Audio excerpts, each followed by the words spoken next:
Hey, yo, it's me, Pops Van Marmalade, and you're watching the Comics-Related Madness Network. Huh? So come get some. CromCon. CromCon.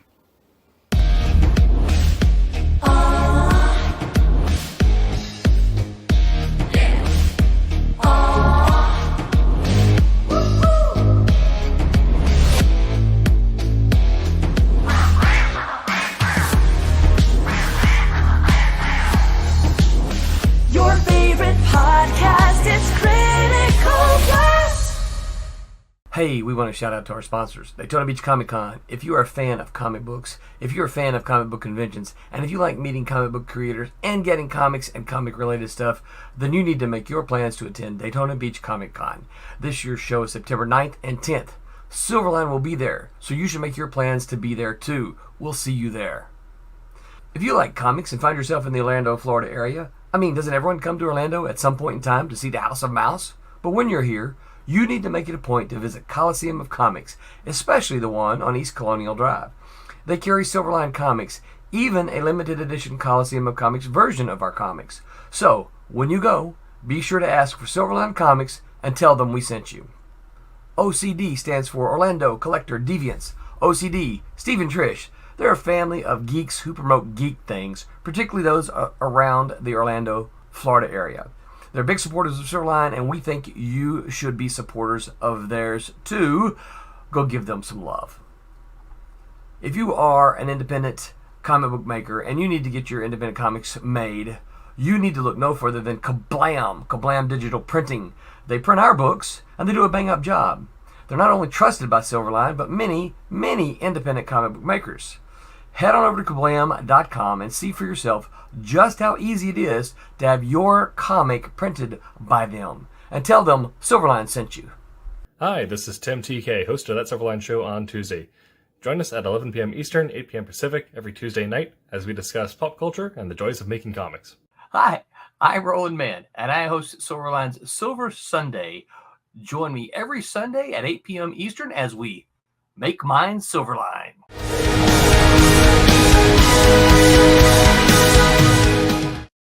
And hello, everyone. Welcome to Silver Sunday on this October. It's our first, it's October, what, 3rd? It's the first October the first week in October of 2021. And I cannot believe we're already in October. For those of you who are number oriented, that means we're in month 10 of 12. What's up, everybody? How's it going?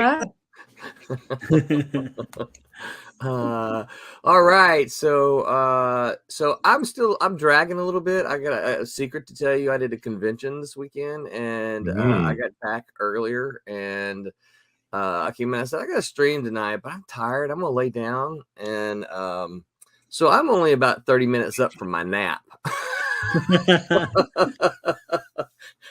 When BJ woke me up, I'm like, wait, what? Why are you waking me up? I'm still sleepy. And she said, you told me to wake you up because you have a stream. And I'm like, yeah. Oh, that's right. I do, don't I? Okay, I'm going to get up. And so I'm up. So welcome. I'll talk about the convention here in a minute, but let's get through some introductions. Curtis, tell everybody who you are. Hello, I'm Curtis Fujita. I'm the creative director at Silverline.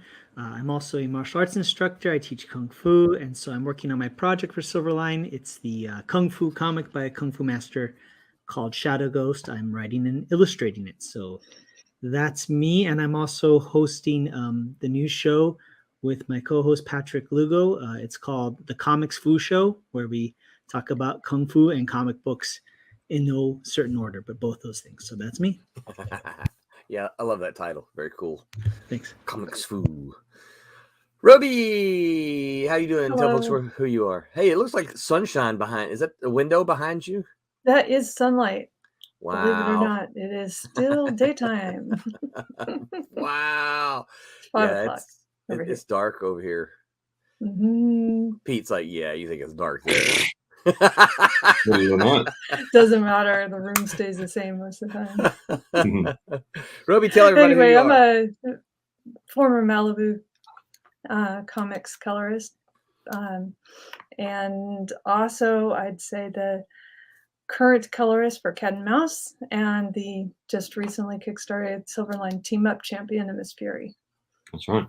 That's right. And who knows what else I have Just going on. Who knows what we knows? can convince you to do? And Pete, Hello. tell everybody who you are. Hi, I'm Pete. I'm the penciler on that Silverline Team Up champion of Miss Fury. I'm penciling. I'm allowed to say now because we're telling people about the Christmas special. Yes, we are. And we I'm could talk about penciling it a now. story in the Christmas special. Okay. I don't know what I'm allowed to say. So I was going to say I'm doing a story in there. You can say. You can say now. Yeah. Well, I can say who I'm drawing. Yes. Oh, so okay. So I'm drawing the cat and mouse. Yes. At least I hope I am, because that's what I've been doing. Find out I've been penciling the wrong one. So I've done that, and I'll be finishing off the Trumps series. That's my next thing to do, I think, before finishing off the Silverline Team Up run. You're practically finished with that issue anyway, aren't you? Yeah. Yeah. Just need to And go back and finish it off. and then you're practically finished with the issue 2 of Issue 2. issue 2 of the Yeah, well, I was Team on Up as page well. 12, wasn't I? I was 12 through Fine. 20. So yeah. halfway. Hmm. So halfway, yeah. Just So needs that's just needs Inca Extraordinaire to finish them off. Yeah. Keeping them busy Wherever over he here. is. We brag on him so much, and it's kind of funny. It's like, dude, you're falling just a little bit behind. He goes, I know. And now he's on vacation. He's on holiday again now. What the heck? It's amazing. What the heck? Why is he going on vacation? What a life he's got. Pete, I will say, you're looking quite dapper. You mean my Thanos? Yes, I did. Yeah. I love You that. should have seen the looks I got from the nurses in the hospital last weekend when I rolled up in this bad boy. You said, "Be nice to me, or I'll snap my fingers." Right? They said, "Oh, my kids love comics." I was like, "Yeah, good." I got slippers too, but I wasn't wearing them. So Pete, you did have a little bit of a health crisis last week. How you feeling? I'm good. I'm all right now. I had a viral infection. The hospital said that hit me rather dramatically, and I used it to the full dramatic potential. Right, so I'll tell you this. I didn't tell you this. So about 5-6 a.m. last Monday morning, I was pretty much passed out on the bathroom floor, and I couldn't get up. I couldn't do it. I was ready for death, and I was not shouting because I couldn't shout, but I was shouting, help, for some help, because I needed to get to hospital, and I needed someone to do all that for me to get me there. Right. My missus somehow had slept through 6 hours of me being sick. What? Yeah, she didn't stir. I couldn't believe it, because I'd go and be sick, and I'd come back into the bedroom and I'd lie down, and nothing out there. But how is she sleeping through this? So that's why I had to then shout for help. I was like, I'm done. I'm finished.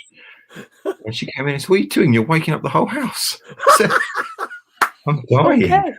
I'm dying. Get off the floor. Get off the floor. What are you doing?" Off the floor. Yeah, so I had, and then I think she realised, okay, perhaps he's not very well. So she had to sit with me in hospital. Took a day off work. What are you doing? You're waking up the whole house. Yes, I know. Get off the floor. What are you doing down I think there? that's exactly when That's it should be that's the done. point. I want it. I need some attention. It's a cry for help. Yeah. So it wasn't. But then, come Wednesday, I was back at the drawing board. I was feeling a bit peakier. Yeah. Good to hear. And that's when you need to go back to and tell the missus, right? Hey, listen, sweetheart. In the future, when I'm lying on the bathroom floor, and yelling, I need some help. I'm not just trying to wake the house up. What are you doing? Get off the floor. Get off the floor. I hate to bring it up. Isn't she in healthcare? Isn't that her profession? Yes. Wait, is she really? Yes. Yes. That's Yes. not helpful.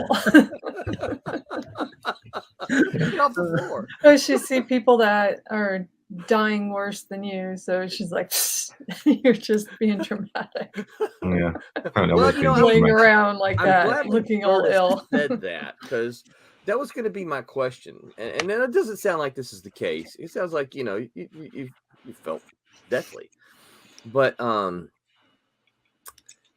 aren't creative people sometimes a little dramatic? I used its full dramatic potential. I'm not going to lie. I'm never ill. I'm never ill. I never need any help or anything.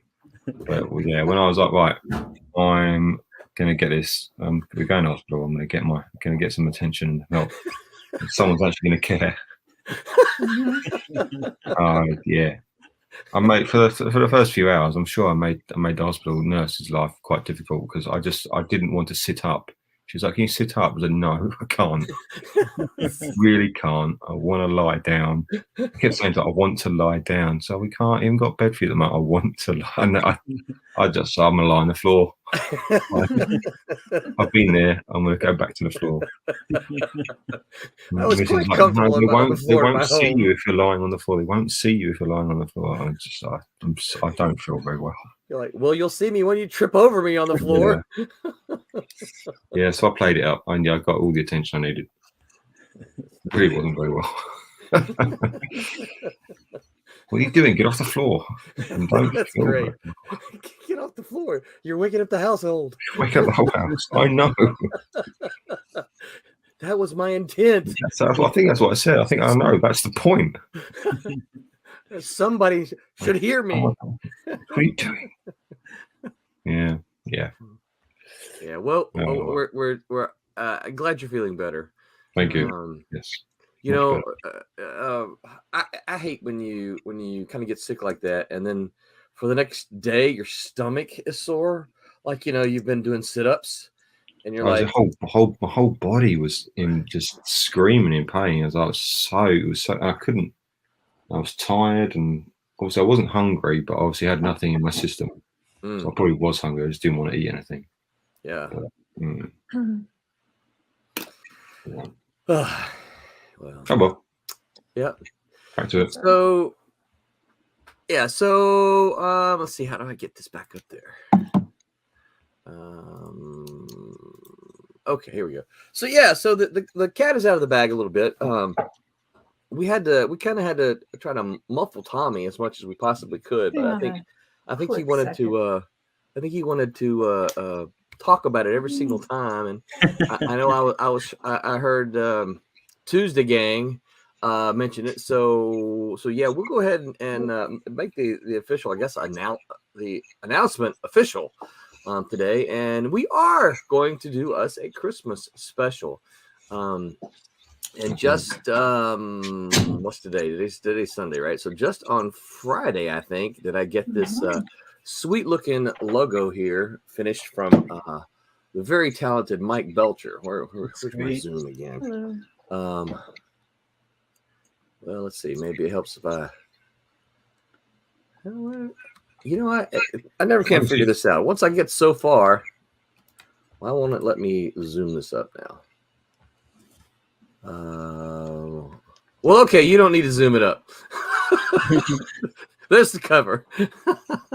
And of course, this is Stephen Butler Pencils, an homage cover. Stephen obviously is a longtime good friend to Silverline, inked by Thomas Florimonte with colors, with colors by the very talented Roberta Conroy. So That's great. Yeah, very, very excited about this one. For those of you who are longtime comic fans, you'll probably recognize this as the Marvel Treasury Edition. I've got the image somewhere on my computer, but I'm not going to go searching for it now. I'll try to have that the next time. Let's see here. So here's some artwork. This is the first time some of this artwork is being shown. Oh, Nice. Yeah. This is I'm gonna butcher his name. His name is Jim Diaglu. I was gonna say Jim's not a hard name to say. Would you have said Jim if that's what you saw right there? CEM. Wait. Oh, really? That's Jim. Um, That's pronounced Jim. Jim. Oh, Mhm. wow. Oh yeah, of course. Yeah. Yeah, of course. It says of course. Yeah. So very talented guy from Turkey. He is the guy who's doing the Demon Story, which is written by Dante Berry, our very own Oh, yeah. that's about it. Silverline intern. Nice. Yep. Very It's just cool. I'm just gonna show little pages here. Nice. This is a page by Quentin Bedwell, and it's from the story Night Rise, written by Mackenzie Wortman. So the cool thing about this Christmas special, y'all, is you're not only going to get stories from characters that you know and love, like Demon and Cat and Mouse and Divinity, which will be in there, but you're going to get little snippets, little previews of stories to come. So this is a Night Rise that is going to be by Mackenzie and Quentin. And That's why? great. Yeah, let me try to. I don't want to replace. Get out of here. I want the zoom. What's wrong with my zoom? Why did you used to have a little zoom thing here on Acrobat? Anybody know what's the hotkey for this? I don't, but isn't it Yeah. right next to the Just print use a icon up view. there? I don't want to print it. Oh no, to the right of that, isn't that a zoom? A magnifying glass? Use the view menu. Then. No, it's a Oh. find. Okay, sorry. Yeah. So. Well, everybody, if you move really close to the screen. Yeah. Well, I was trying to scroll back just a little bit. Obviously, I wanted to show we got a reindeer here, right? Here's a really cool image. It's a Very cool. Christmas special. So so this is from Night Rise, and this is Del Barris artwork and Jeremy Kahn colors over John Crowther. It's a Rochelle story. You've probably heard John Crowther mention that he is bringing Rochelle to Silverline, so we are excited about that. Rochelle, the teenage cockroach, and this is of course Teen Beetle, done by. Are you ready for this, Curtis and Roby? Mhm. Henry Martinez. Oh, yeah. Nice. Yeah. Very cool. Oh, there's me a zoom right there. Why did that not come up earlier? That looks great. Because you were asking. That's right. Yeah. So Teen Beetle, as you can see, there's a Santa Claus right there as well. So this is Teen Beetle with artwork from Henry Martinez, who, for those of you who are familiar with the Ultraverse stuff, you know his name. Let's see here. Then we've got, if you recognize this artwork, this guy's name right here, Dean Zachary, Wow. Oh yes, of course. going to be doing a Silverblade. This is one of the pages from the Silverblade story. That's what I thought it was coloring at first when you first asked about it. I was like, oh, that's different. Yeah. Yeah. The Silverstorm, I was like, oh, yeah. Oh yeah, Oh, yeah. Silverstorm. Well, and then Mhm. speaking of Silverstorm, Jackson Rennick, we got him to who's got a long history with Silverline, done a handful of projects with us. Jackson has got 2 stories, and I can't remember if I got artwork from the other story in here. I think I do, but this is from the Silverstorm story, so you guys will recognize Castle and Natasha, or otherwise known as Silver Dollar and Tempest. So yep. So Jackson has a story in there. Excellent. And this is a story I'm excited about as well. There it is. I guess I got to put the cursor over it. This is artwork by, and I hope I say his name correctly, Richard June, and it's a story by Ron Fortier. Nice. Those of you who might know Ron Fortier from the Green Hornet, Green Hornet fame. Yeah. Yep. So I'm very excited. This is a story called Satin's Ways, which will be it is a new Silverline Comics in the works. It's still down the road a bit, but very excited about this. Fantastic looking artwork here for Satin's Ways. So That looks great. and then I think this is nope, not quite the last page I have. And then this is a page by Thomas Hedgelin, inked by, well, there's two inkers on the pages. Rebecca Winslow inked this particular page, and of course Mickey Clausen inked the other pages. But this is Trump's Christmas story, and it's written by, yep, it's going to be, or it is written by Cassisi Harris. Oh, great, good, Yeah. excellent. So I'm excited to have a Cassisi story in here, and it's good. I think y'all are really going to like that. And then here we go. Here's here's another Jackson Rennick page, and this is from White Devil, which is written by R.A. Jones, and these colors are by Jeremy Kahn. So this is just a little snippet of what we've got coming up, and I am incredibly excited about it because it is, Silverline. How many stories are there in it? Well, that's a good question, Pete. Oh, So, okay. so what we're doing is we're telling folks right now there are 15 stories in it, but we have a possibility for more, right? So hopefully we'll get some more stories as we get them finished.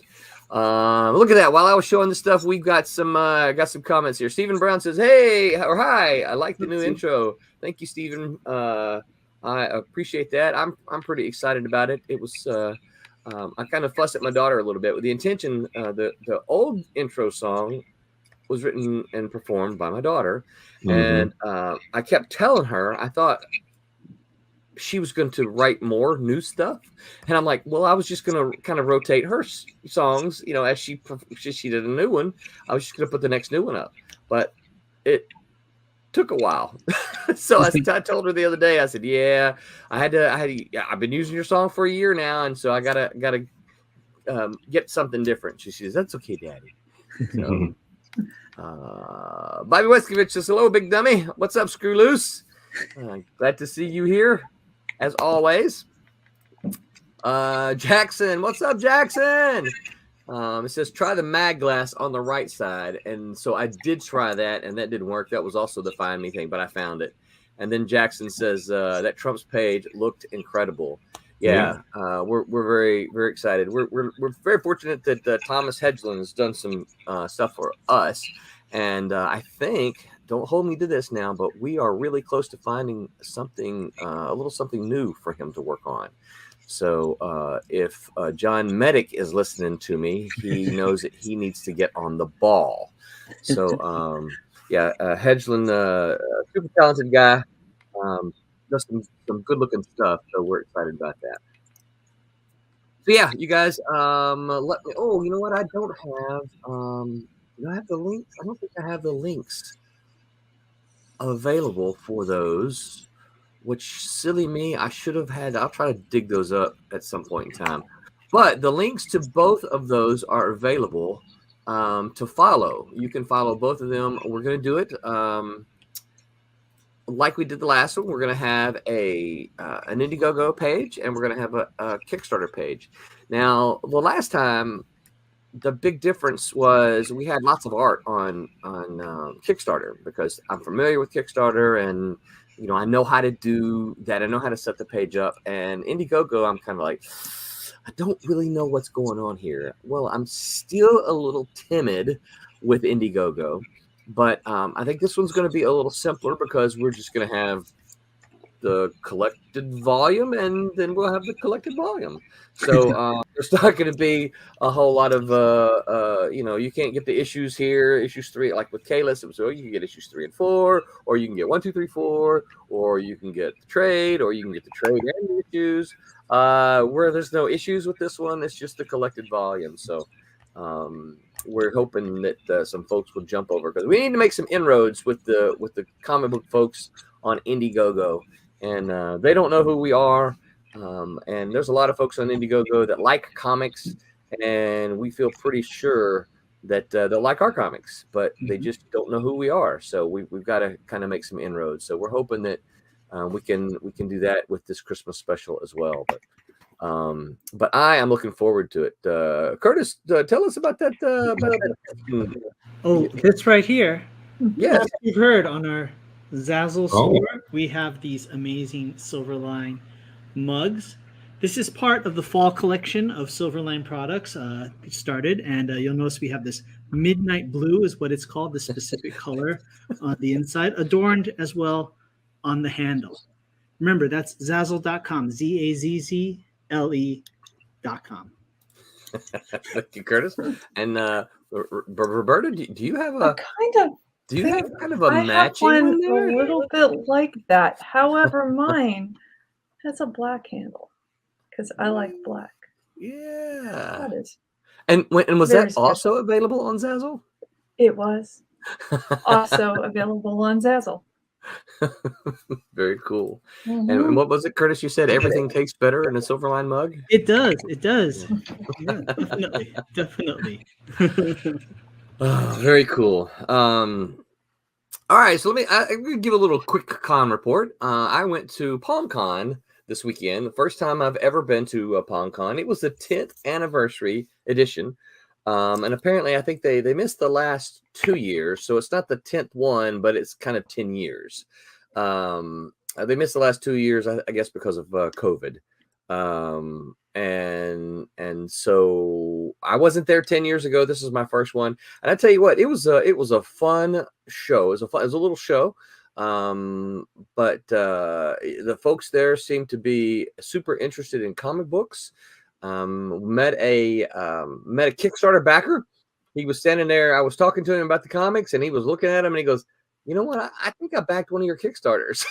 And I'm like, "Oh, which one?" And he's like, I don't know. let me flip through some of the comics. I can't, because I think it might be this one." And he was pointing to Switchblade, and I'm like, "Okay, well," and then he kind of flipped through some of the comics, and he said, "This is what it was. It was Switchblade." And I was, "Well, the on the flip book of it, it was Team Beetle." He goes, "That's the one. That's the one I did."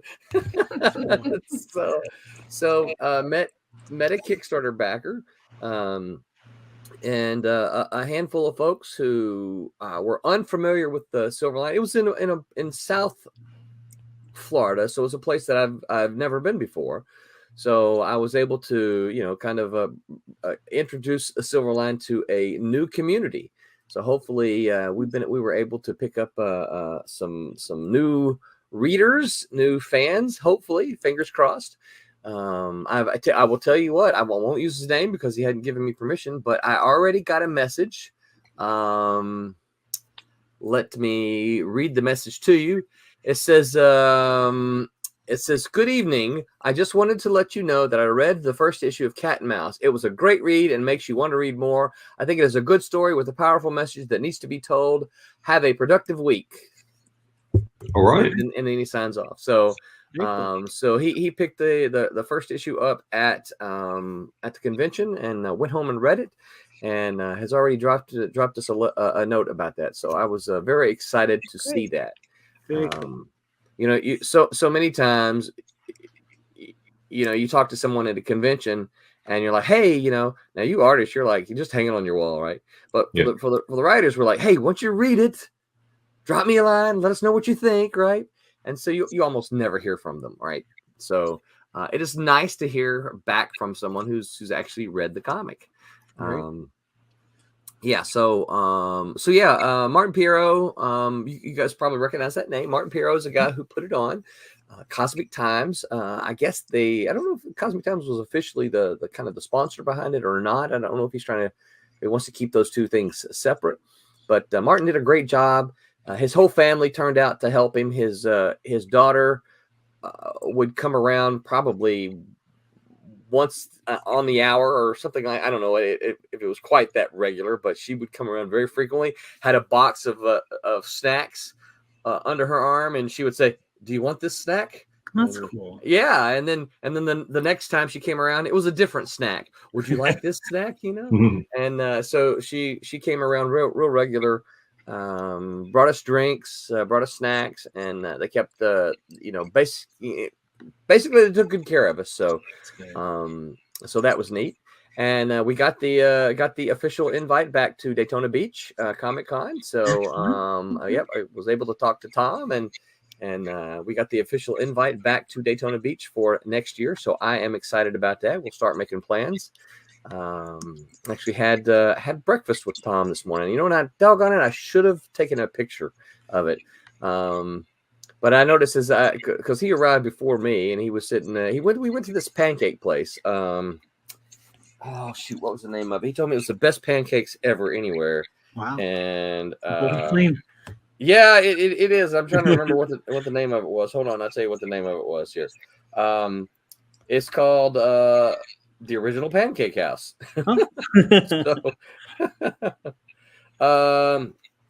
So anyway, when I got there, he was waiting. But as I walked up to the table, he was sitting there doing this, right? And I'm like, "What are you doing?" And he's like, "I'm taking a picture. Roland Mann is coming to my table." But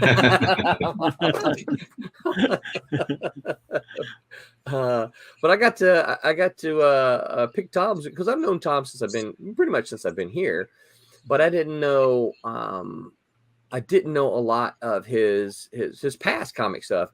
Dude's been doing comic shows for a long time. In fact, kind of the way he got into it, I don't know, I'm not telling anything real private, but he's a son of a military family, and so they traveled around a lot. In fact, Pete, he said they did.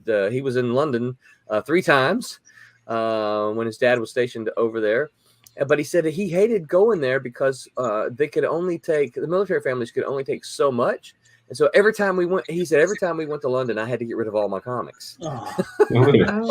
So yeah, he goes, I really did not like going there because, you know, here we go. Oh, I got to get it because they could only take so much weight, right?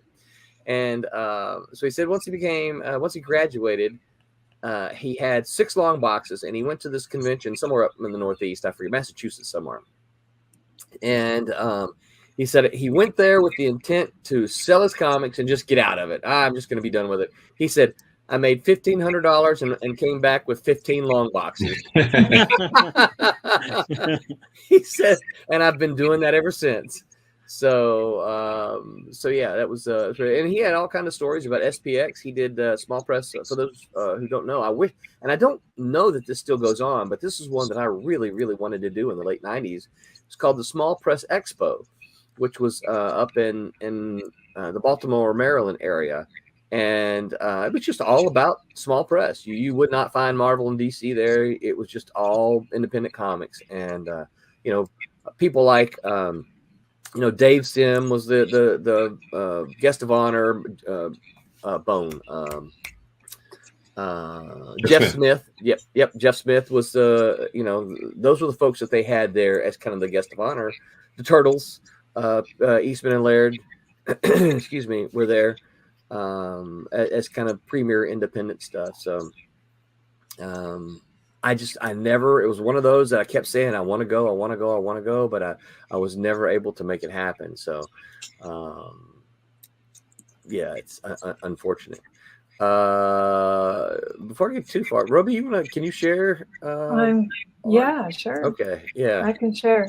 One of my, since we're talking the Christmas special, would you mind if I put one up? No, absolutely. I would not mind. It would be fantastic.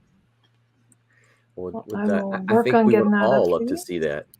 Well, yeah, we'll just pop it up, and I'll throw it up when you get linked in. So, sure.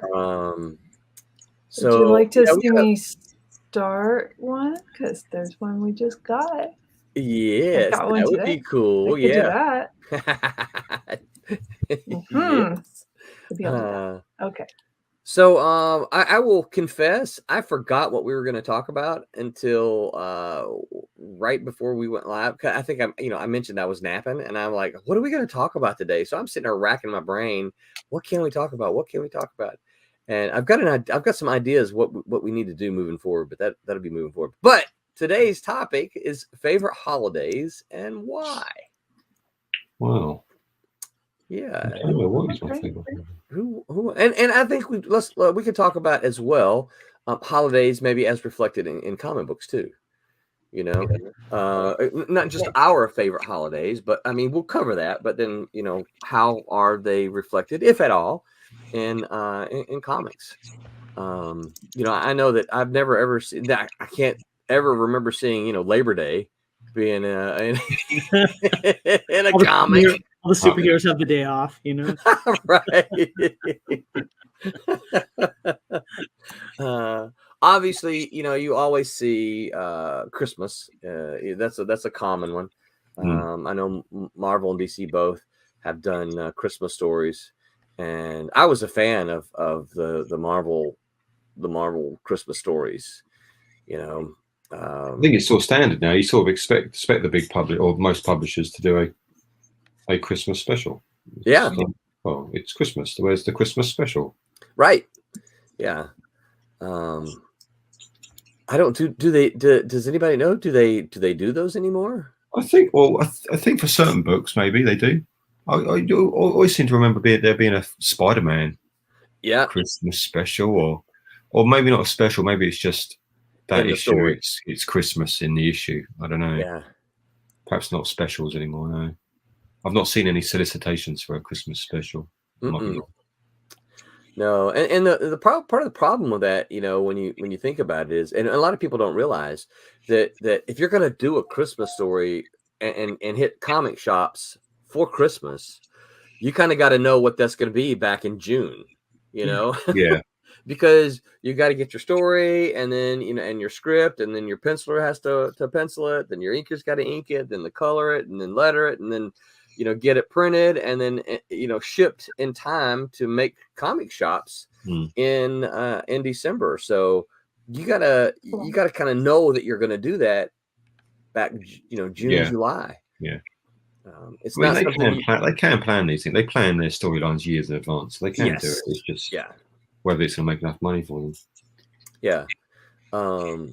They can't really decide. Oh, you know what? It's October. Let's do a Christmas thing. Well, no, they can't do that unless, of course, they're thinking about Christmas the following year. Yes, exactly. But I always love seeing. Well, even like the homage, the cover that ours is an homage to.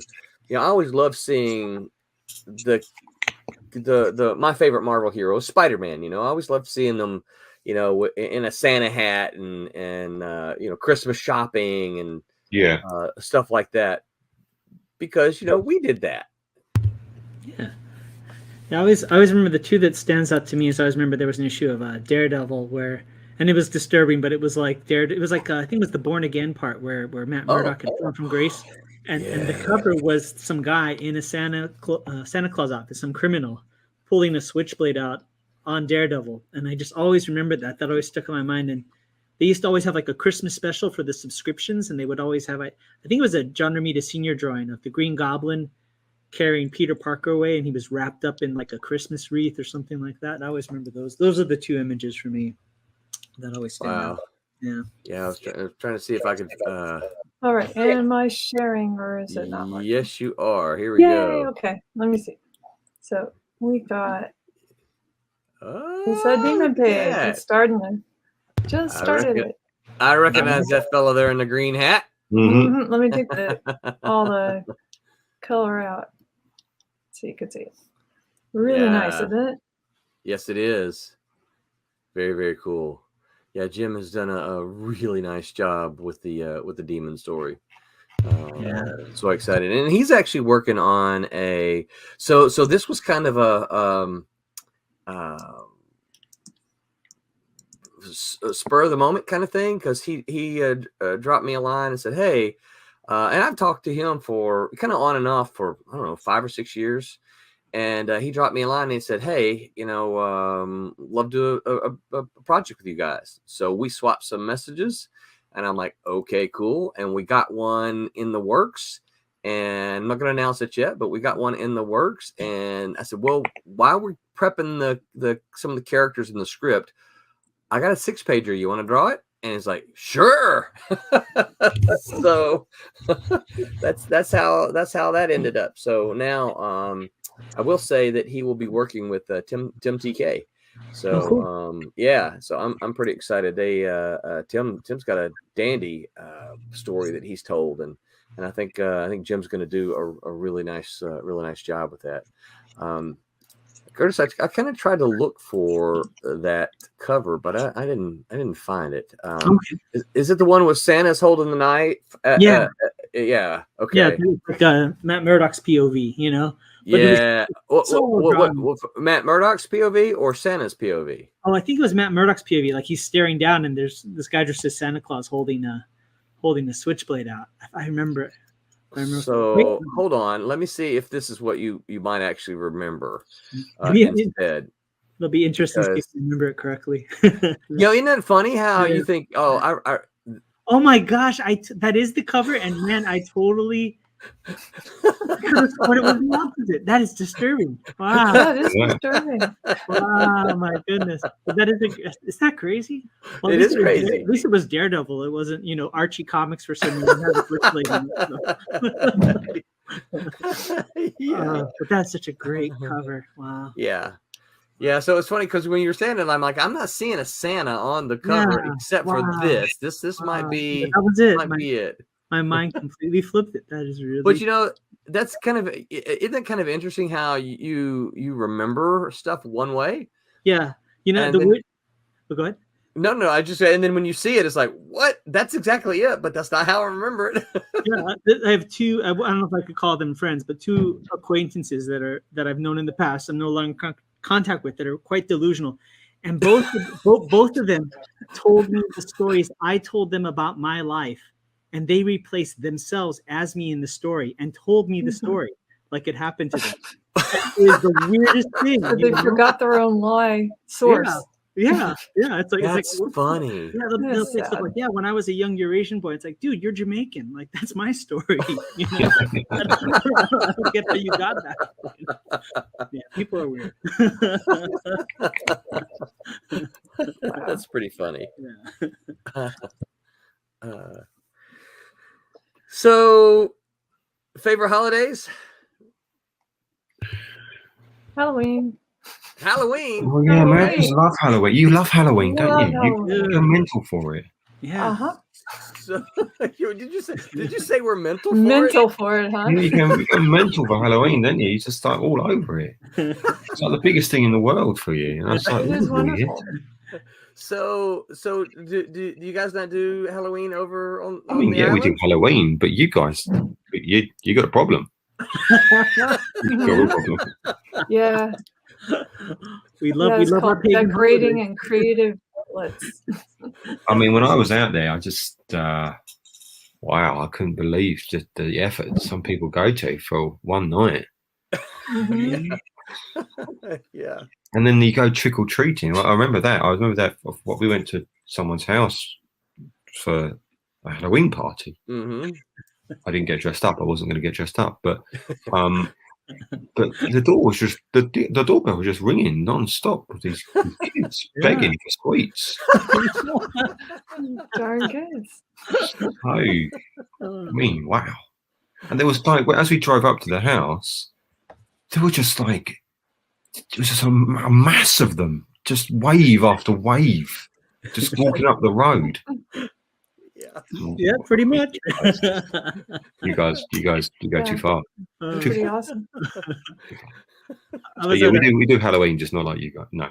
Is it the trick or treating though? It's just not as incessant, or is that even part of it? The equation, the I trick or tell you treating. what, I don't want anyone knocking on my door. I think it's a very British thing. Uh-huh. Don't knock at the door. I don't want you knocking at the door. I don't know who you are. Why are you ringing the doorbell? You'll get the very young kids might come out Uh-huh. begging, but Big. no. I like how what we call festivities, you call begging, right? It's it's a holiday welfare program, Peter. Okay. Yeah, welfare program. Yeah, I know the American welfare program. We Yeah. get rid of capitalism for one night only, and it's straight socialism, door to door. It's an experiment once a year. Yeah, it's you go crazy for it. Mhm. We obviously everyone does Halloween because anyone that's enthralled to America does Halloween, but yeah. We've got Good luck with that. we've Don't got get it, huh? our mall here. They sectioned off an entire because we're kind of still we're not really kind of COVID lockdown, but we're like COVID precautious, you know. We don't, Florida doesn't require masks in most places and that kind of thing, but you know, there's still precautions. And so, so the local mall has cordoned off this whole section of the parking lot, and they have created, I think it's called Screams on Wheels or something like that. And they have fenced in this place where you drive your car through, right? And of course, you know, they're gonna scare you, and skeletons are gonna drop down at you and stuff, I'm sure. But they've got this whole, we drove by it today, and they've got this whole thing cordoned off so that you can literally just drive your car through and get scared. It's the drive-through haunted house is essentially what it is. That's cool. Yeah, we've had that, I guess. Really, a drive-through? Mm-hmm. Wow. Yeah, that's what they did with a lot of things because Halloween last year was so compromised. Yeah. I was at a Halloween party once, and it was animation, comic book animation, video game people. So everybody was dressed up, and there was one guy dressed as Captain Kirk, and my friend thought the guy's costume was awesome, and he went over. He's like, "Your Kirk costume's awesome." He's like, "You even got the paunch," and he hit him on the stomach because he thought it was padding. But it wasn't. It wasn't padding. He was really overweight. It was this uncomfortable silence. Punch a random man. Are you sure he really thought it was? Yeah. Watch me punch this guy and get away with it. Right? Yeah, that's funny. Haunted houses are a big deal. You know, I don't know a lot of people who do the costume parties. I know they exist, but I've never in my circles, it's just not people, oh, we're doing a costume party, blah blah blah. But haunted houses are a big deal. People are anxious to go, and I know people who go to haunted houses multiple times. Yeah. I'm like, how can you be scared a second time when you know everything that's going to happen? Well, sometimes it's just looking at the effort of the people that made it, you know, and just all the little details that they put in it. Yeah. So Roby, kind of as a creative force, you know, it's pretty amazing. So Roby, do you do haunted houses? I do. Really? Mm-hmm. So yeah, so it's what pretty fun. What do you like about haunted houses? Well, there's small local ones that people just who are very passionate put together themselves, and you know, neighborhood kids will line up for it, and I like those quite a bit just because, you know, it's one person's idea of what would be scary, and like, you know. And then there's some of them they do it every year. What's that? Do they charge them to come in? Not much. I mean, it's donation.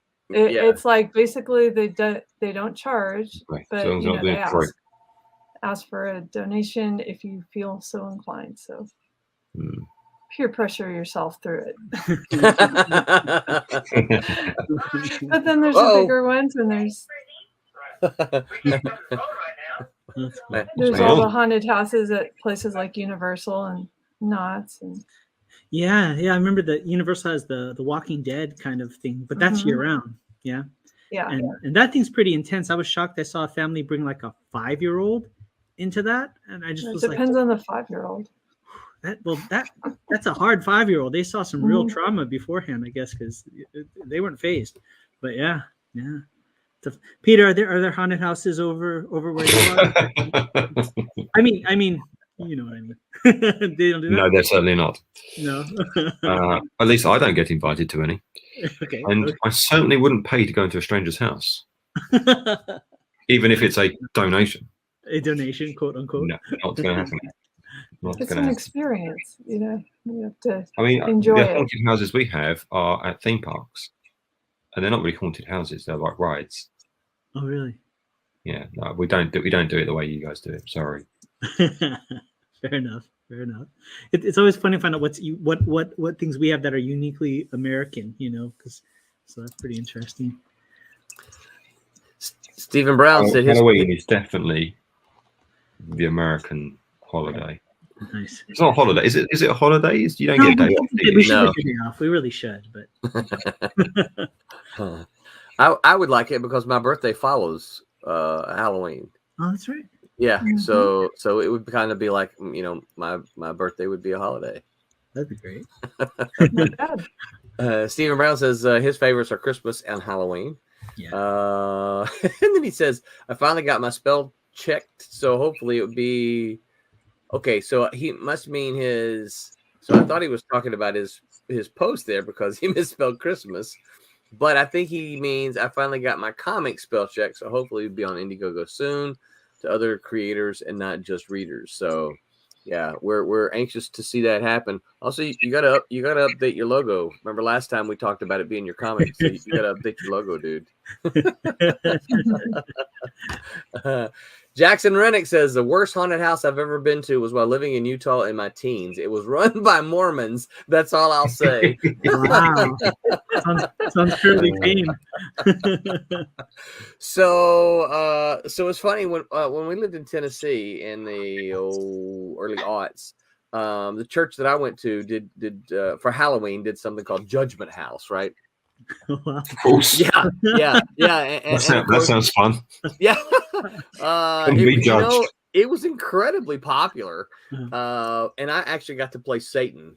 Wow. Yeah. So Wow. they Believe we built me in this room. So what they did basically, it was a story of a life of someone who was killed and then they're sent to hell, right?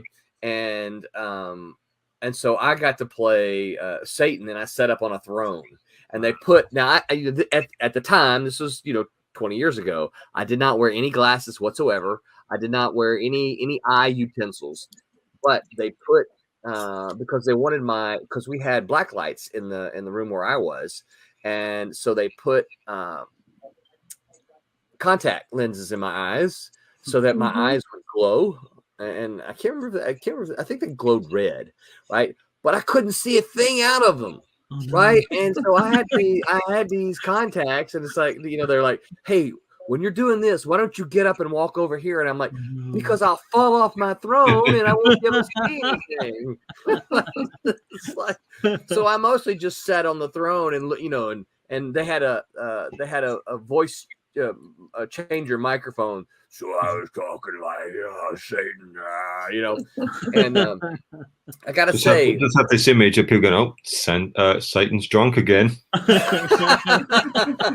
Don't worry, kids. Satan's drunk. Don't drink. I gotta say, I had so much fun doing that, right? Yeah. And I had people after it was all over, because what I would do is I would stand and I would just point, because I knew where the people were, right? They had like a little rope that they brought them in the room. I knew where they were, but I couldn't see them, right? And so I would just, point. And I had people say, "You pointed right at me." Yeah. So that's great. it was it was kind of funny. I gotta, since we're talking about haunted houses, I don't really do haunted houses that much. But I do recall, and my dad, that was my dad calling, leaving me this really long message, so I had to mute myself. He would be upset if I did not tell this story. So when I was probably 17 or 18, my family went to a haunted house. We just all packed, piled into the car, and we went to a haunted house. And I'm not generally scared of haunted houses. Usually they I'm not talking about jump scares where you're sitting there and someone goes, "Boo!" Yeah, okay, well, that's a jump scare. That's not really scary. You know what I mean? And so it wasn't really a scary haunted house, and it was fun. And we came back home laughing and cutting up and everything. Well, so my house was kind of laid out in kind of a figure 8, as far as being able to, you could kind of go through the bedrooms and then, into the hallway, into the kitchen, into the living room, and kind of around to my mom's sewing room. So we all come in the back door when I'm first, right? And my dad, I didn't realize this. My dad comes in right behind me and he zips right, okay, heading towards his bedroom in the hallway. Well, and I'm just kind of lollygagging through doo-doo-doo. Well, he runs through his bedroom, grabs a sheet off of his bed, right? Throws it over himself and starts walking down the hall. So by the time I get to the hall, my dad's like, "Woo!" I lost my legs. I hope that's all you lost. It is. I lost my legs. That's funny. And I fell to the ground. He, Because I'm thinking my dad he is must have been behind so me. pleased. He was very pleased. He tells that story. If you ever meet my dad and say, "Tell me about the haunted house," oh, he would revel in telling that story. Yeah, he appreciates that. That's great. So, That yeah, was a good one, though. yeah. He definitely got you. Yeah. When my kids were little, we took them to a because BJ worked in academics for for 20 years. I mean, that was pretty much her. Okay, hold on. I forgot I was going to do something here. Here we go. Yeah, don't forget to hit like, share, subscribe as well. So you guys make sure you're doing that. I only see one heart on our page. So Stephen, Jackson, you guys make sure you like, share it out, right? But anyway, we used to take our kids to my wife worked at on the university campuses, right? And so the dorms would all the girls' dorms where we lived in, well, I guess this was in Tennessee. They put on a Halloween. They basically turned their whole dorm into a haunted house, and so we took the kids one year, and so Brittany has the habit. When she was young, she had the habit of literally just running. Right? If she got scared, she didn't just turn around and grab onto me. No, she ran. It's like, we went to Chuck E. Cheese one time. You know what Chuck E. Cheese is? You guys? No, yeah, we know it. It's for Peter. It's American fine cuisine, just so that you know. Yes, it sounds of the highest quality. Exactly. With a dancing rat. Only for those, dancing rat. Yeah. Only for those with discerning tastes. So we're standing there at the door waiting for Chuck E. Cheese to come out, right? And the minute he makes his appearance, my daughter turns around and just runs, right? But when the way that it was built, they had their counter, and if you went slightly to the right of the counter, you ended up in the back in the kitchen, right? So customers weren't supposed to go that way. Customers were also supposed to go to the left. My daughter, she was just, she ends up way back in the kitchen. Right? Wow. And of course, we're standing there right beside you. Why are you running away from us? Are you? If he was a really bad, are you just going to leave us there, right? That's like there was that TV show called Scare Tactics. I don't know if you saw it, like a prank video show where they would do scary things to people, and then you know on camera, and they would do horrible things, and they would like stage like a alien abduction where this couple's going down this road, and then they would set up a roadblock, and then it was a cab, it was like a Uber or something like that, and then lights come out, and the alien, just an alien suit, comes out, rips the door off the car, and it was, and the people that they prank was a guy and his girlfriend, and the guy left the girlfriend in the car. No way. And it was funny, but you're just like, oh my gosh, how's he going to explain this? I mean, how do you explain that afterwards? Well, and you gotta start asking yourself, does she hang with him after that? Yeah, exactly. It's like, it's like, dude, you left me. It's like a crisis test, Oh, yeah. Right? Yeah, really. Definitely. Roberta, are you suggesting that should be part of premarital counseling? I'm saying it's one of those things that she's lucky she saw it early. Unfortunately, the whole nation saw it too. Yeah.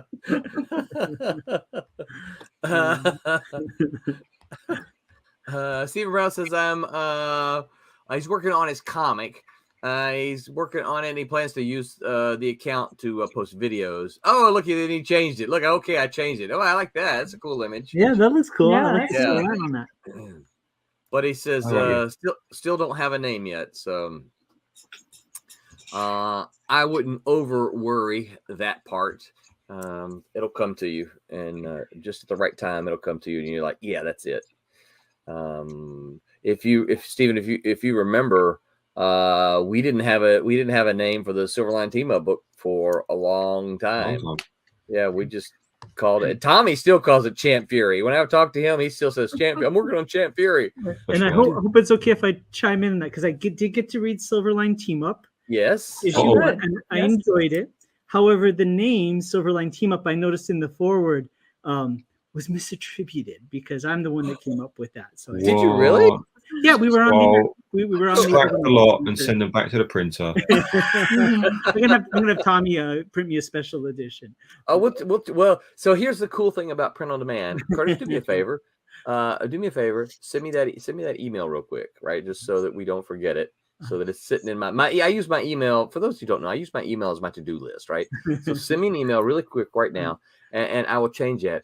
The thing about it is, I was writing that, and I'm like, I think that was Mike Belcher that did that. Yeah, I think what you told me afterwards is I said it when we were on the show, and you're like, "That's awesome," and you said something like, "That's why I hired you to have all these ideas," and then I think you gave it to Mike to go ahead and test it out. So, but now we just made those first run of Silverline Team Up special edition because That's right. That's not going to be Yes. there anymore. So now we have two different collectors. Oh, Well, that's and special.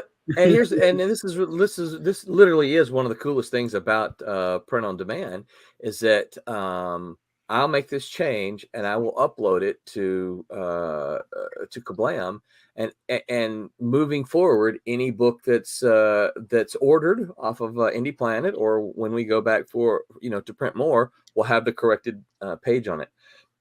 So yeah, I love that. In fact, I probably should make notes of this, but there are a couple of comics that have revised inside front covers because I found something similar to that, right? Where I'm like, that's not accurate. Or I think one time I left the cover credits completely off. So I had the interior credits, writer, penciler, inker, colorist, letterer, blah, blah, but there was no cover credits at all. And I'm like, well, crap. And so I just redid it and fixed that and, sent it back out. And no one is, no, really, unless you point it out, no one will be the wiser, unless, of course, it's your name that's not on the book and you get one of the first ones and you're like, oh, wait, hey, I did the cover. Where's my name? Right. So I'm sorry about that, Curtis. No worries. But We have to re-sign them all now. What's that? You have to Re-sign re-sign them? them all. Oh, I haven't opened it yet. But look what came in today. Let's see here. Can I do this here? Can I move my artwork out of the way? No. There we go. Okay. Gotta For move. you. Gotta move the. Can y'all I've see got that? a hit and actually, over you, there's so I can't see you. There's a Yeah, banner in front I of your face. I realized that. But I had to. I can't So- move the banner off. No, here we There go. you go. Okay, I got it. Here we go. The size. Hey, that's from me. Yeah. I I'm went to glad it open got it and there. I'm like, man, he has sealed this tight. So I haven't Yeah, actually even yeah. got to chance because, like I said, I came in from the convention and the package was waiting for me, and so I opened it and then I'm like, oh man, it's sealed here like a. Yeah, I always worry Ancient after I seal them up that I've forgotten to put something in there because I'm like, I'm never gonna get it open now. I just don't want them to bend it. That's all. The last thing you do is you do all that work and then you send it and it gets bent and ripped, and so I was like, well, Yeah. that stuff seems to do a good job. Those little foam boards. So anyway, so yeah, I got that. I haven't opened it yet because I need a surgical knife to get into it. Because that, You that's- do. You don't No, have an you do X-Acto definitely. normally at hand. right. Yeah. Oh, an X-Acto. Roberta, Yeah. did you just talk about ancient technology? Ancient technology. I still use it. I think I've got Because an exact. I'd be an artist. I have like a an artist knife. I call them a scalpel, but what are they called? An X-Acto blade, something like that. I have them on my desk, so I can slice things open. I just assume everyone has them. Yeah, that's it. After that, I've got exactly that one. Yeah. Yep. This one here is probably good 30 years old. I like the Still sharp. scalpel idea. Yeah. I left some room in one for you to be able to get in and just slice it open. I appreciate that. Yeah, but I haven't actually had the chance to open that part up yet. Stephen Brown says, this logo is not for a comic, it's for my brand. Oh, okay. Any comic you see with this logo, you'll know I made it, so I just haven't figured out my comic brand name. Yeah, no, that's all good. You want to have brand recognition. And that's important. In fact, we talk about this quite a bit amongst ourselves, and Curtis was very instrumental early on in saying, hey, Roland, brand, and so a lot of what you see is thanks to Curtis being on the ball. I mean, that's why he's the creator. There you go, Curtis. You got credit for something. See, there we go. Tell my life. Well, let's see. I don't have one of my business cards handy. Or wait a minute, can I reach my wallet? But Curtis is the one who designed. Yes, I do. Mm-hmm. So Curtis is the one who. Let me go me solo here for a minute. So Curtis is the one who designed my card, right? And then the back. Yeah, that's cool. I like the back. That's neat. Yeah. Yeah, I find business cards very difficult because you need to, stand out. Yeah, well, and two, the thing about it is these days, Curtis is like, hey, what everybody? Well, Roberta was on the street. What happened to her? He took over. There we go. Okay. Yeah, there we are. Yeah. All right. That's the other thing. The difficult thing about business cards today is so many people are digitally connected. Their Instagrams and Facebooks and emails and all that stuff. It's kind of like, well, do I really need a business card? Yeah. And I think my opinion, of course, the answer is still yes, because it's a visual connection. It's a visual reminder of a personal connection that you made at some place. You go home. I usually put when I get business cards from people, I usually will either put them in my wallet or in my pocket. And so when I get home, I pull them out, and it's a visual reminder of the connection that I made, right? So, yeah. Any other haunted house stories anybody wants to tell? I do them. Good. Yeah, so I know people who decorate their yards with gravestones and skeletons and stuff like that. We've never really done that so much, but BJ loves fall, right? So she like at our old house, she used to love. We would go buy these hay bales, and we would put out hay, basically hay bales at our front door, and pumpkins and fall stuff. I think we had a scarecrow at one point in time. We would stick in one of the hay bales. I can't remember. Oh, corn stalks. We used to take corn stalks and tie them to the post on our front door. So we had a little, I don't know, a little porch, and in front of the porch, we had these posts that would hold up the covering.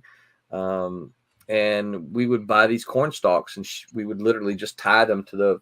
So when you came by my house, you would see hay and corn stalks there. She absolutely loves the fall stuff, so you'd see a lot of that at our house. Possible Van Zandt says popcorn balls. On Christmas trees. Yeah. So we didn't do a whole lot of that for fall stuff, but yeah, people make popcorn balls. I gotta say, I've never understood that. It's like, What are they? I've always had cats, and whatever went on the Christmas tree had to be, oh yeah, had to be not interesting enough Yes. for that. yeah. But popcorn balls, Pete. Literally, they take popcorn and they string them together, and that becomes like a string of lights that you hang around your Christmas tree. It's just a string of popcorn that you hang around your tree. Yeah, I mean, I guess it would just be more of a budget decoration, right? That's kind of the Yeah. But, Okay. It was But just a people- fun arts and crafts thing for kids to do. Yeah. Pops says Granny made them every year. So, yeah, Never that's heard of those. you know, I know what they are, but my family never did any of that. Now we made the paper chains. You know, you take the paper and you fold them up and you make the little kind of like on the Christmas cover. Mhm. There Yeah, was the little links. the little links. Yeah, you cut them up into little strips and then you link them like a chain. Paper chain. What's that?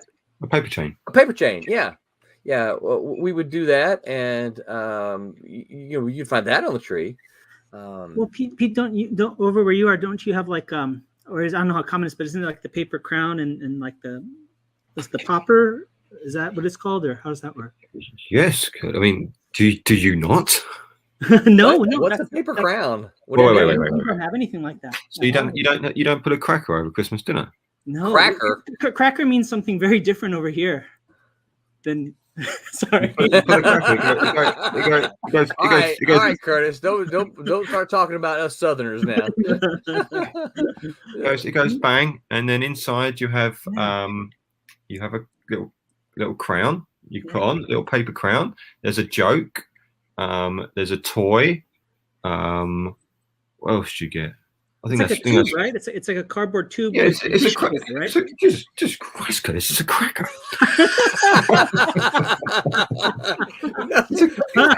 Well, your Christmases must be so dull and so joyless. No, that you don't have Santa crackers. Claus comes to see us.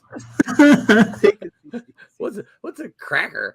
Yeah, It is. we had. I tell you, right? If you are wealthy and so inclined, you can buy some very, very expensive crackers where Really? Rolexes come out. What? Yes, I mean they're rather expensive. Sure. The standard cracker set you'll get in the supermarket will have a little plastic toy and a joke and a crown for you to wear. Yeah, And it's called a cracker set. it's called a cracker, a box A of cracker. crackers. Oh. Yeah. Not a cracker as in a cheese and Saltines. crackers. Yeah. It's Oh, you people have really missed out on something in your life. I feel I'm always like the bearer of bad news when I say this stuff to Pete. I feel so bad. The sheer disappointment. It's you I feel sorry for, Curtis. It's you that's missed out. Hey, we have White Castle. That's all I'm saying, Pete. Yes, you do. Yes, yes, you do. So what do you do over what do you do over the dinner table? At dinner, No, you just eat dinner and then it's open the gate. the next day. just get drunk and abuse each other. So it's not Christmas. Sierra says hello, all. Hey, Hello, Kasisi. Kasisi. We mentioned you earlier. Yeah. Kasisi looks like a guy that has a cracker on the dinner table over the Christmas table. He gets some crackers in. I bet he doesn't know what it is either. Yeah, but this also reminds me, you guys, you don't know what Easter eggs are. Easter eggs? Yeah, we do. No, you really don't. Let's hear it. Let's hear it. So- Kasisi says, I know what they are, but we didn't have those. Yeah. I'm sorry for you, Kasisi. You've missed out as well. Yeah, so when I was in America, it was Easter, and okay, that's a big thing as well. It's a religious Right. holiday, so yeah, we do the same thing here. But I was looking around the like Target and other like supermarket stores, more supermarket than Target. I was like, where are the Easter eggs? I can't see it. Where's the aisles of Easter eggs? And someone said, oh, here they are. He held up a little bag of little mini chocolate eggs. Yeah. I spit on that. What on earth is that? Right, Easter eggs here They come in a. I mean, they come in a box, massive box. It's a massive giant egg, chocolate egg, and it's packed full of chocolates. So you get a Twix one, a Snickers one. They'll make an egg, and it'll come with Snickers. And I mean, you people really don't. Nothing good ever came out of starting the sentence with "you people." This is true. Cassisi says, "I spit on that. I love it. I love it." I couldn't believe. So I said, "Oh, here, I've got to find you some Easter eggs." I was like, "What the hell's that?" It's a bag of Easter eggs. I said, "No, it's not. I can get that anytime, anywhere. An Easter egg." And I send photos to my friends at Easter or the supermarket. They're lined with these huge boxes of chocolate eggs, and they can't believe it. No, you can't do Christmas right, and you can't do Easter right. What happened? Let me Have Halloween.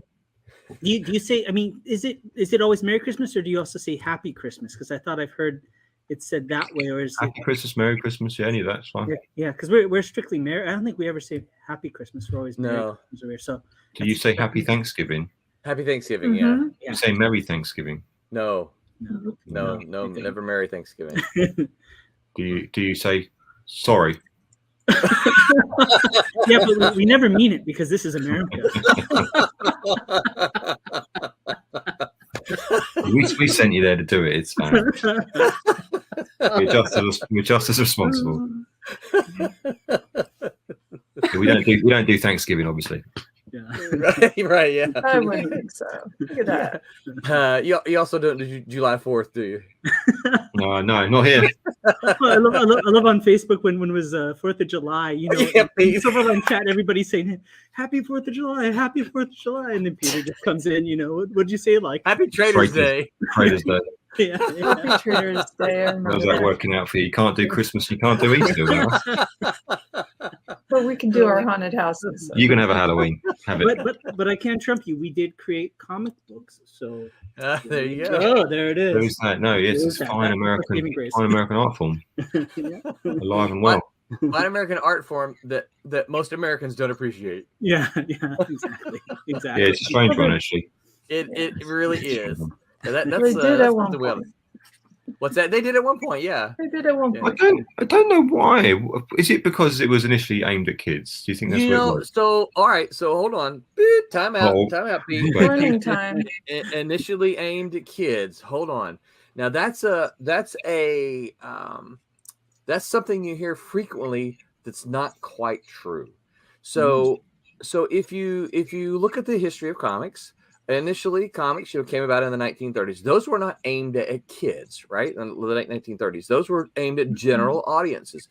And in fact, some of the biggest audiences in the 1940s, early 40s were GIs, right? Who were, 18 and up. Or 16 and up if they lied, like a handful of men did, so that they could join the service. So they were not initially aimed at kids. What happened is, in the 1950s, the most popular comics, because superheroes lost their popularity, after the war was over. People didn't need the spandex heroes, punching Nazis. And so, cowboy westerns, romances, horrors, those were super popular in the 1950s. Well, enter a guy named, now I would have thought they would have told you about this guy at Kubert School. They may have, you may have just been one of those that you were like, I just want to draw. A guy by the name of Frederick Wortham came along, and now in the 1950s, Frederick Wortham was the premier child psychologist. He was like when I was young, it was Dr. Spock, right? Dr. Spock was always, this is what you do for kids. This is how you handle kids and that kind of thing. Well, it was Frederick Wortham at the time. Well, Frederick Wortham came out and he said that comics create juvenile delinquents. He said, if you let your children read comic books, they will become juvenile delinquents. Well, here's the problem. Americans believed him. And listen, I'll send you a link, Pete. Was that Seduction of the Innocent? It's Seduction of the Innocent. Innocent. Yeah. Seduction of the Innocent was the name of the book that he wrote. Which, for those of you who are big convention people, you will remember that there was a Seduction of the Innocent band that was made out of. Let's see, who was in it? Steve, and I never get this guy's name right, but he's an inker, Steve Leialoha. Leialoha, yeah. Okay, that guy, yeah. That's one. He was in it. Bill Mooney was in it. Shoot, I've forgotten. I used to be able to name all of them. But anyway, and they played at San Diego Comic-Con. But what happens then is Pete, there's what I was going to say. There's this video I'm going to send you, and you're gonna start watching it, and you're gonna laugh because you're gonna think it's comedy, but it's not. If you realize, oh my gosh, this guy's real, because he comes on there. You've seen the Twilight Zone, the old black and white Twilight Zones. Yeah. Okay, yeah. It starts off a little bit like that. Your child could be reading a comic book. He could have gone out and played ball. He could have gone out and run with his pals, but he chose to stay home and read a comic book. And you're gonna laugh, but it's real, right? And so he literally he shows these group of boys playing, and they're reading comic books, and he reads one of them. And the horror was very popular, right, in the 50s. And it shows this one kid read a horror book and then pulls out a knife and starts stabbing a tree, and he's like looking at his pal like, I'm gonna stab you next, right? And so it scared the crap out of parents, and this is what gave us the comics code. Right. So Archie and Marvel and DC, they're like, holy crap, because it killed EC Comics. That's why EC died. Right. And so Marvel, DC, Archie, they were like, okay, we don't want to die. So we'll come up with a voluntary code that we all submit our work to. And we'll put the little stamp on there, and you don't get distribution nationally unless you have that comics code approval on there. And they made up a board that you would submit all of your comics to, and they had to give it the stamp of approval. At one point in time, the code changed like 3 or 4 times. At one point in time, you could not show like Satan or demons or anything like. You couldn't show that at all, right? And that changed in the 70s, and as soon as that changed, we got Son of Satan. We got there was like 2 or 3 comics that came out right there at the same time, and they were all like very horror minded. But the long and the short of it is that because of Frederick Wertham and because of this whole idea that comics created juvenile delinquents, it implanted into basically the comics history that comics were originally made for kids, and that is not the case. It became that way because of Frederick Wertham, right? But initially they were made for all audiences. So, well, a little lesson. There you go. Yeah. Yeah. Anytime I hear somebody say, "Oh, comics were originally created for kids," I'm like, well, not really. Yeah, and it's like kids. Yeah. And those EC comics are phenomenal. I mean, it's a phenomenal artwork. I mean, it's a shame what happened to them. Yeah. And had some fantastic artists working on it. Yeah. Amazing stuff. So, yeah. It's so cool to as you see these, to watch Roberta, right, and just see these images, just these panels just take shape. You know. I always feel like this is the most boring part, but I'm glad it's at least entertaining. No, I like it because you see it starts with the line work, right? And then you just start dropping in these big blocks of colors, and then suddenly, this becomes something, and then this becomes something. You're like, look, it's taking shape. So, and I always love that temperature in all your coloring. Like, I love that, it's not a stark white, it's not a cool white, it's that kind of creamy white on the Santa Claus hat. It's like already starting to give that temperature. It's just great. Great stuff. Yeah, definitely. And then when I finally get to put the lighting in, I get all happy. Get all happy. It's like you get Well, that it's dessert, like right? this, I have to get through this process first. So that's where I do all my thinking, Yeah. Uh-huh. So now when you're doing the lighting is when you're doing the thinking, is that what you're saying?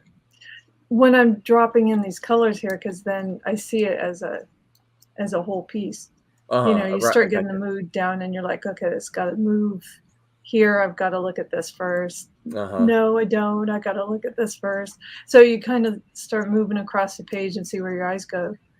So then I can do the lighting to accentuate the focus. Gotcha. So this is more of a, like, while it's kind of peaceful, I'm doing my decisions. Yeah. No, I love to see this. I love to like I said, because it sort of, you drop in the big blocks and then you kind of come along and just start. I don't know, for lack of a better word, you start cutting the other pieces out and they start popping out from the rest of the image, coming forward. Yeah. Yeah, very cool. But because I know I'm always so busy looking at the actual colors. Do you make a big deal out of having folders and stuff like that and kind of being super organized with your layers, or do you kind of just drop? I'm organized with my layers, but folders don't organize me. Okay. I have a system that I think works out pretty well, and that is, anything that I feel like I'm going to change gets its layer. Okay. Or anything I'm going to need the shape of often gets its own layer.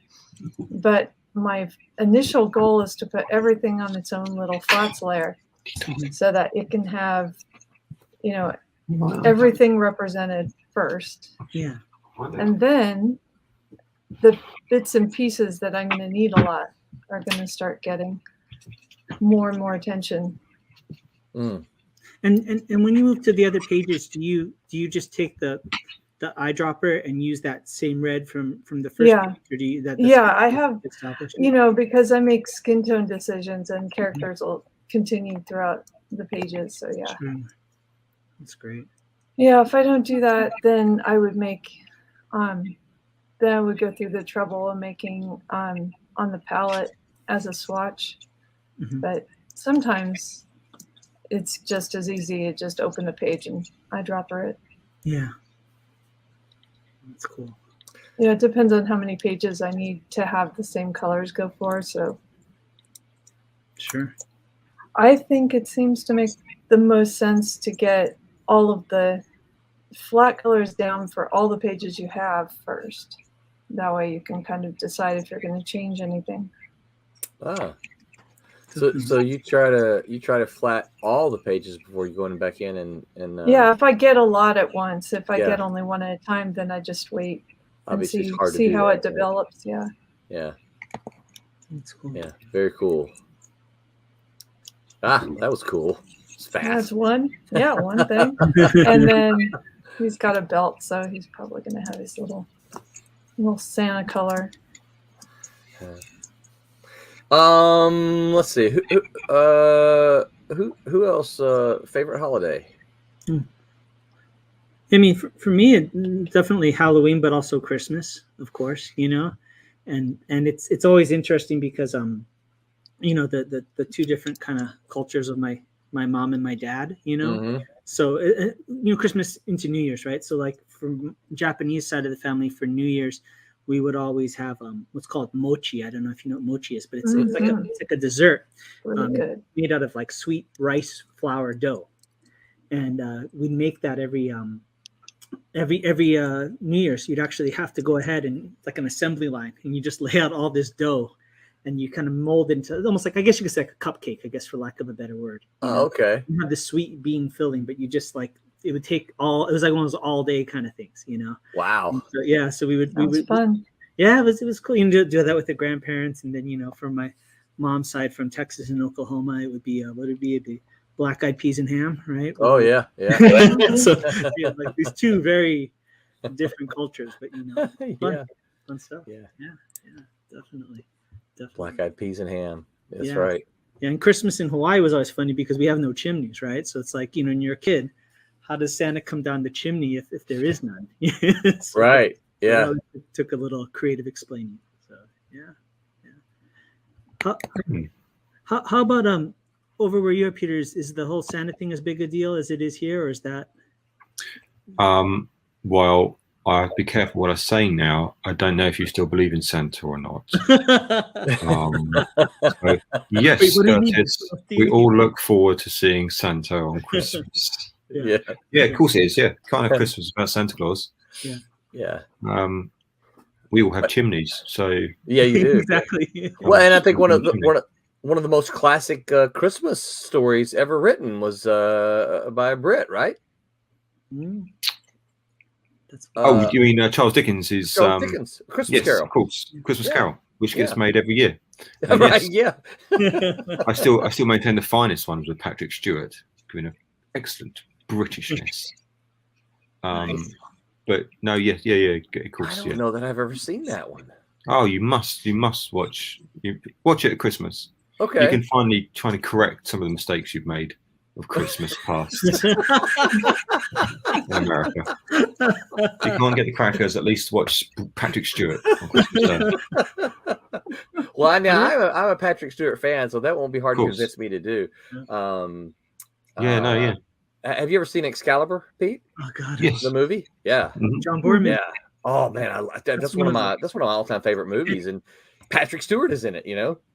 And have you noticed how much in Batman versus Superman they allude to that film multiple times? It's very subtle, but normally when you have the Batman legend, it'll be Mark Zorro will be on the marquee of the movie theater that the Wayne family's come in. Yes. It's Excalibur in that movie. Oh, is it? Yeah. Really? And if you watch at the end, remember it has to do with that spear and the spear of destiny at the end.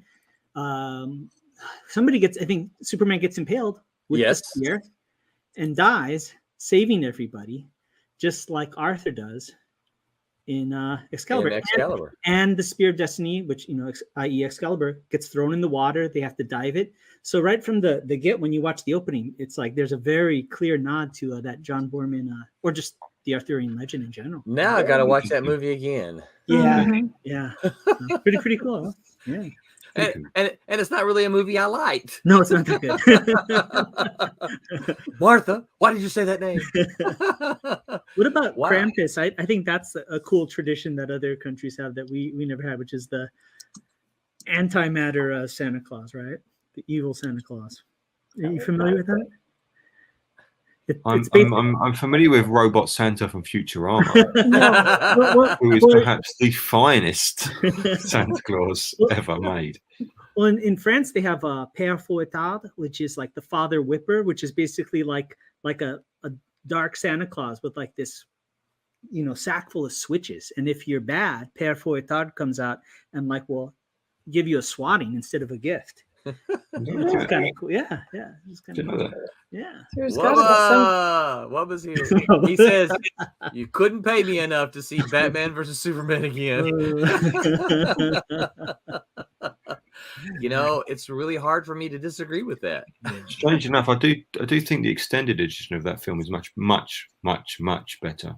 I have not seen that, so I was surprised. I was surprised how much better it is. Yeah. Same with the Justice League extended version. I've not seen that one yet. No, I thought it was significantly better. Yeah. I do think they are better. Yeah. So I think my daughter told me that same thing about the Justice League. She's like, "Have you seen that yet?" I'm like, "It's 3 hours." And no, I have not had 3 hours to sit down and watch that yet. What is this? When is Silverline getting a holiday? Series. What's that? Did they release it as a series in the end? I thought they were talking about releasing it as like it was on 3 hour long. Yeah, on HBO Max out here they had it. Yeah. Where we watch it. So here's a question Wubba said. He says, when is Silverline getting a holiday? We Every do day. every Sunday, Silverline Sunday. Yeah, There you go. That's right. Every That's our Sunday holiday. is a holiday. Well, Tommy seems like he's been on holiday for a month now. That guy's on holiday all the time. I don't know how he gets away with it.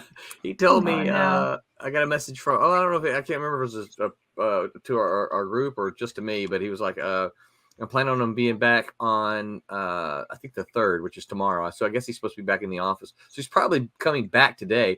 Which, why is he not on the stream with us then if he's back? Yeah. What says sounds like Krampus Curtis Mitchell Exactly. Krampus Curtis Mitchell Fujita. Yeah, that's Boy, my say that. ego. Wubba, we are. I know that. Of course, I got some messages from Wubba, so I know there's some cool things happening for him. But we're anxious to get you back on the stream, dude. Yeah, come on back. Back with us. But yeah. So, who else? I've kind of forgotten which one of you I've asked favorite holidays. Good. What holidays are there? So I have Easter, Christmas, my birthday, Queen's birthday. Oh, so the Queen's birthday is. We don't celebrate the Queen's. Well, I mean, obviously we do, but it's not a public He's holiday. like, I can tell y'all anything, and you'll He's believe on it. fire tonight. No, we don't know. It's not a public holiday. We have we had a celebration for her something jubilee. I don't know how many years it is. A couple of years back. Being on the throne for On so the many throne, years. yeah. That makes sense. So would you say Diamond Jubilee, maybe? I don't know. So would you say the royalty is more or less popular because of these Netflix shows?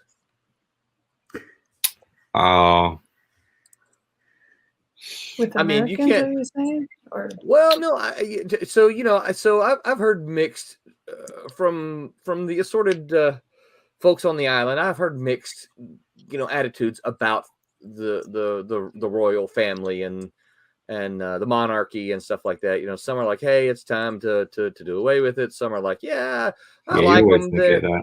What's that? You always get that. It doesn't really matter what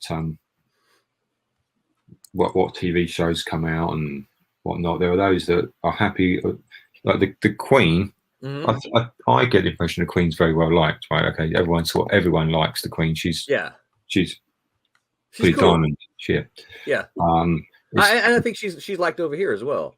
Yeah, unfortunately, the rest of the family don't always. Prince William seems to be very well loved and respected. Prince Harry, probably unfairly, he's judged just because of who he married. He married an American. So he's the one that's over here now, right? Yeah. Yeah. He's the one that's not super loved by Americans either because of some of the things they said. Yeah, well, he's in a position where people listen to him, so he speaks up to what he feels is, and I think that's fine. Yeah.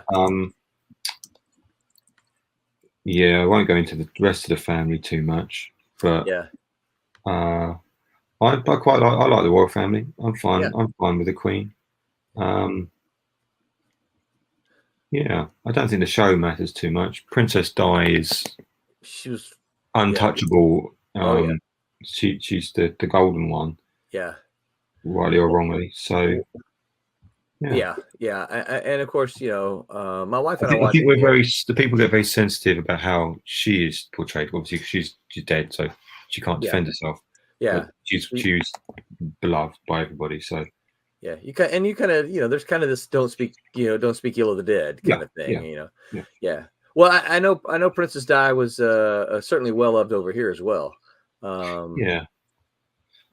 So not all bad. Yeah. It's like I'm sure you have an equivalent sort of family. Oh, it's called the U.S. Congress. Is the Kennedy family not sort of thought of as like the? Yeah, Yeah, I think we got a handful of families like that. I think the Kennedys. Tom you could Hanks. probably- what's that? Tom Hanks. Tom Hanks. Yeah. Yeah. Everyone loves Tom Hanks. Yeah. Wubba says, I'll be back soon, hopefully from the Magnolia State, broadcasting from the Magnolia State. What is a Magnolia State? So I will say, since he said it, I'll go ahead and say, Wubba is actually looking to move to my home state of Mississippi. I think that he's got I think his current job has some possibilities down there for him, and he is looking to move to Hattiesburg, which is where I met Stephen Butler and Mitch Bird, and where Silverline was formed. That's cool. All those many years ago. So that's for me. That's kind of exciting. That I know it's changed a lot since I was there, but still, it's kind of exciting to know that he's going to end up there. Or could possibly end up there. So I'm excited for that. Yeah. So I guess, Pete, one question I have. So we, the French have what, Bastille Day. We have the July 4th. And I know. I don't guess Canada has anything. I know Mexico has some kind of yeah. Is there anything like that from in England? Yes. Do you have like a what is it? We have Guy Fawkes Bonfire Night. Oh, okay. It celebrates it celebrates Guy Fawkes and the capture and execution of Guy Fawkes when he tried to blow up the Houses of Parliament. Right. Yeah. So we have fireworks and we set fire to a Guy Fawkes effigy. Oh, do you really? Yeah. Nowadays, did the whole V for Vendetta thing? Did anybody try and did people show up with the mask or anything like that? Or is it just that mask is so popular now? Yeah. Oh, isn't it though? It represents everything anti-establishment, and good for that, because that's what he was. So. Right. Yeah, it's funny because CC just asked, "Is Guy Fawkes Day really a holiday?" Then he goes, "LOL, never mind." Yeah. It's not a holiday. It's not a holiday. We just celebrate. We have a fireworks night and bonfire night. Oh, okay. In the cold. So I didn't know if it was like a and I don't know what month this was, but I didn't know if you had like a 1066 day. No. Every day is a celebration of being British. No, we don't celebrate being conquered by the Normans.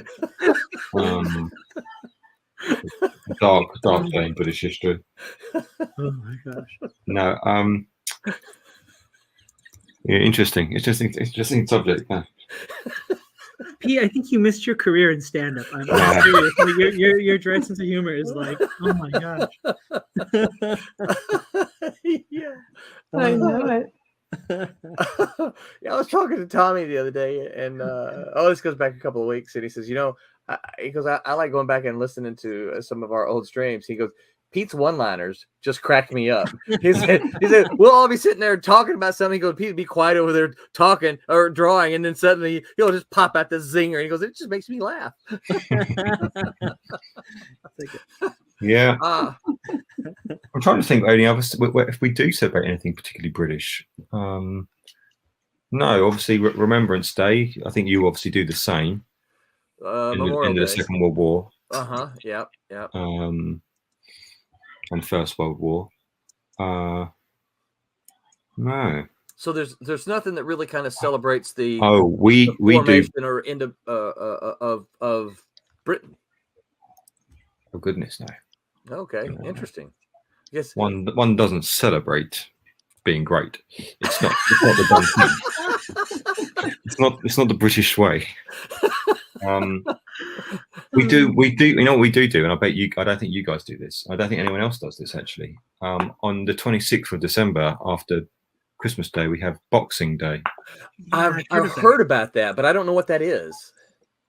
Nor do we really.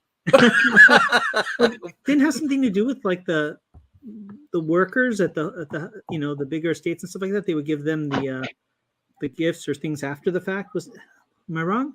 No. I mean, your guess is as good as mine, right? So You don't even know what it is. we don't really. My nan used to think it was because on that day they'd put the boxing on the television. Awesome. Logical, could be true. It could also be be like Curtis says. That's the day that I don't know. That's the boxers were thrown out. Anyway, it's another day off basically. Whatever day it falls on, it's a day off. Interesting. Very interesting. Boxing Day. I've heard of it, but it's one of those things like, I don't know what it is. Now it's the day the sales start in the shops. But yeah. It's kind of like the day before Thanksgiving now, or no. Thanksgiving Day is the day over here. It's like nuts. You do not want to go. Oh, is that Black Friday? Black Friday, yeah. Oh, that's the day after Thanksgiving in it. Yeah. Sorry. Yeah, we've started doing Black Friday here as well now. Oh my goodness, it is so nuts. Dangerous. Yeah, anything to get the sales. And the thing is like, it's like the first two people, to get this 80-inch TV can get it for $1. And people are like, really? Crawling over top of each other to try to get it. It's not just look for videos sometime on YouTube. They literally, these folks will set a pallet down, rip things open like cell phones, and then they'll just back away as people just crawl over, fight for those things. And it's like that movie World War Z where all the zombies kind of form like a land bridge. It's pretty nuts. Bob said where he's going to be is just a couple of hours from New Orleans for some awesome reference shots. Oh, he'll be all right. Absolutely, for upcoming cat and mouse stories. Nice. And he said that Alan Moore intended that using the Guy Fawkes mask. He corrected it. I kind of like Guy Fawkes better. Yeah. the Guy Fawkes. If I have a Guy Fawkes themed restaurant, that's what I'll call it.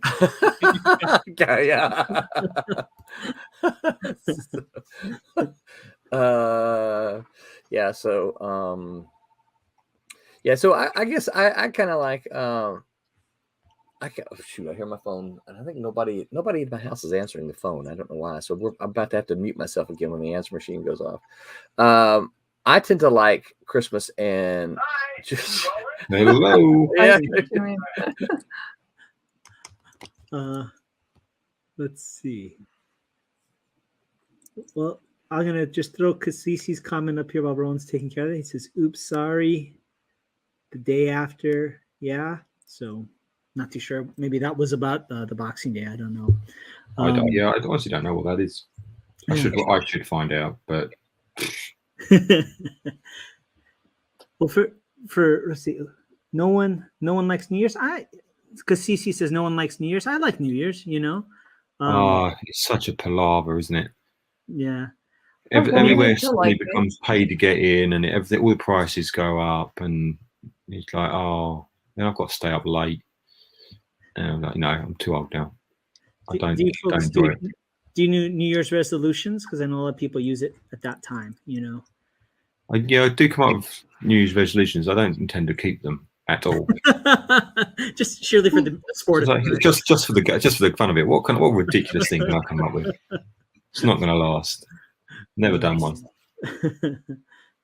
Let's see. Welba chimed in. Welba said, "I'm gonna call now just to hear that again." I guess he wants to call.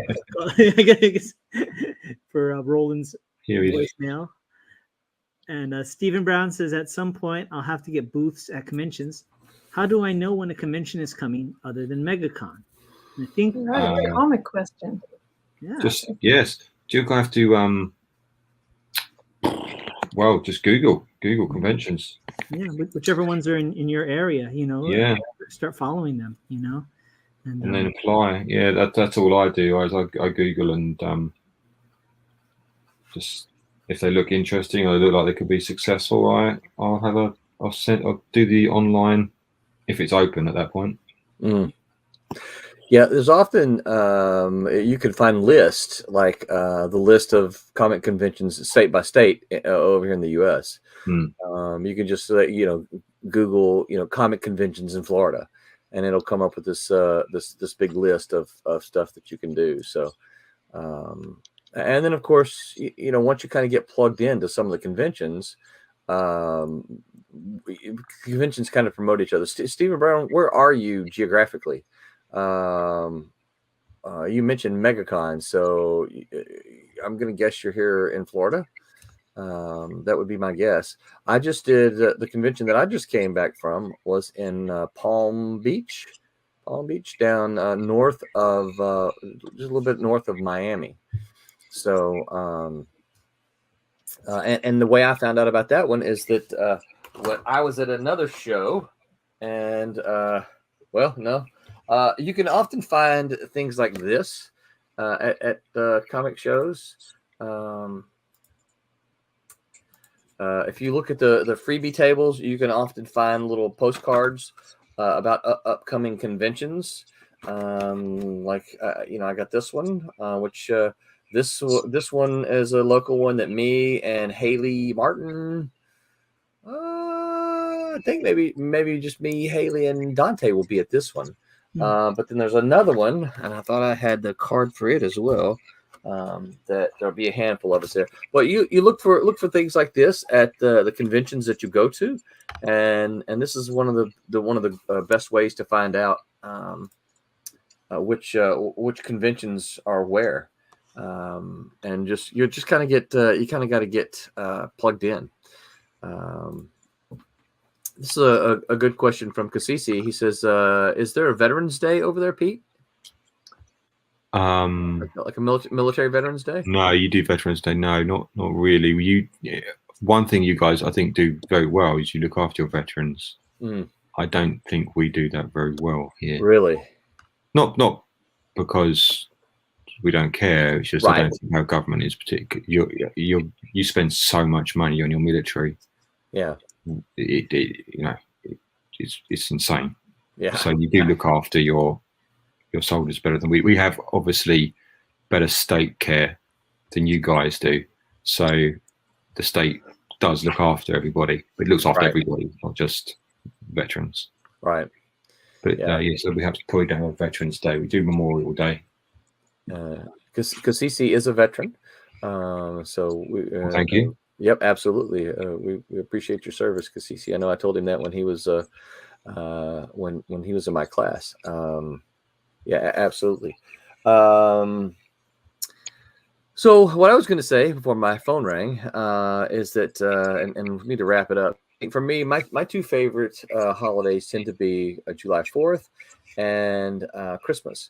And the main reasons behind those are usually when I get to see my family.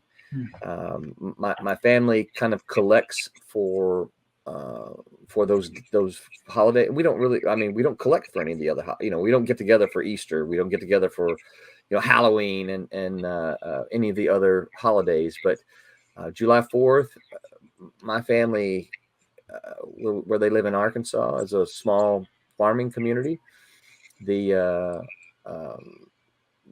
community has a parade, a 4th of July parade that is just it's tradition for as long as I can remember.